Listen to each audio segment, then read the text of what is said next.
أعوذ بالله من الشيطان الرجيم.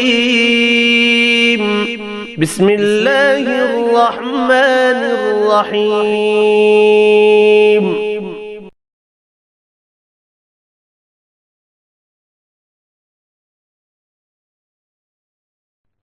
السلام علیکم ورحمۃ اللہ وبرکاتہ، نحمدہ ونصلی علی رسولہ الکریم، اما بعد فاعوذ باللہ من الشیطان الرجیم، بسم اللہ الرحمن الرحیم۔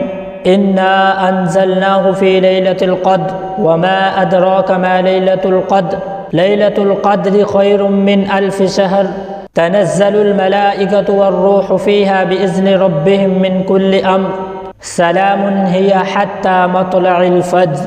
رب اشرح لي صدري ويسر لي امري واحلل عقدة من لساني يفقهوا قولي رب زدني علما، صدق اللہ العظیم۔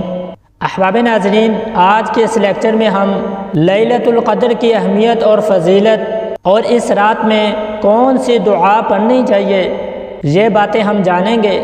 لیلۃ القدر کی رات کی اہمیت اور فضیلت کے بارے میں اللہ تعالیٰ نے پوری سورہ نازل کی، جس سورہ کو سورہ قدر کہا جاتا ہے، اور اس رات میں اللہ تعالیٰ نے اپنا قرآن نازل کیا، اور اس رات میں اللہ تعالیٰ کے رحمت کے فرشتے اترتے ہیں اور روحیں اترتی ہیں اللہ تعالیٰ کے حکم سے، اور اس رات میں ہر معاملے کی تدبیریں اور سلامتی یہاں تک کہ صبح طلوع ہو جائے۔ اور لیلۃ القدر کی اہمیت اور فضیلت نبی کریم صلی اللہ علیہ وسلم نے اپنی احادیث میں بیان فرمائی۔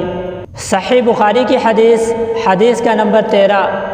ابو ہریرہ رضی اللہ تعالی عنہ کہتے ہیں کہ رسول اللہ صلی اللہ علیہ وسلم نے فرمایا کہ جو شخص لیلۃ القدر کو ایمان کے ساتھ ثواب اور آخرت کے لیے ذکر کرنے میں اور عبادت میں گزارے، اس شخص کے پچھلے گناہ بخش دیے جاتے ہیں۔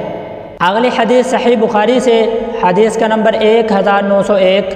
حضرت ابو ہریرہ رضی اللہ تعالی عنہ بیان کرتے ہیں کہ رسول اللہ صلی اللہ علیہ وسلم نے فرمایا کہ جو شخص لیلۃ القدر کی رات میں ایمان کے ساتھ اور ثواب کی نیت سے عبادت میں کھڑا ہوتا ہے تو اس شخص کے اگلے تمام گناہ بخش دیے جاتے ہیں، اور جو شخص رمضان کے روزے ایمان کے ساتھ اور ثواب کی نیت کے ارادے سے رکھے تو اللہ تعالیٰ اس شخص کے بھی اگلے تمام گناہ معاف کر دیتے ہیں۔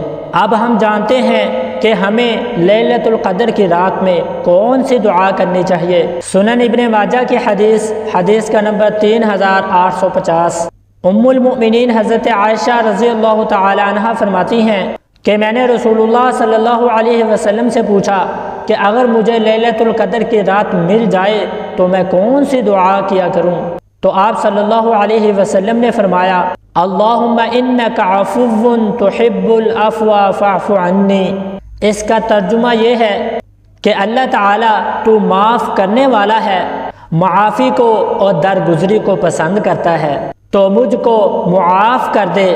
احباب ناظرین، لیلۃ القدر کی رات کی اہمیت اور فضیلت بہت زیادہ ہے، اس لیے ہمیں رمضان کے آخری عشرے میں جو طاق راتیں ہیں ان میں تلاش کرنا چاہیے، اور اس رات میں ہمیں اس دعا کو زیادہ سے زیادہ پڑھنا چاہیے۔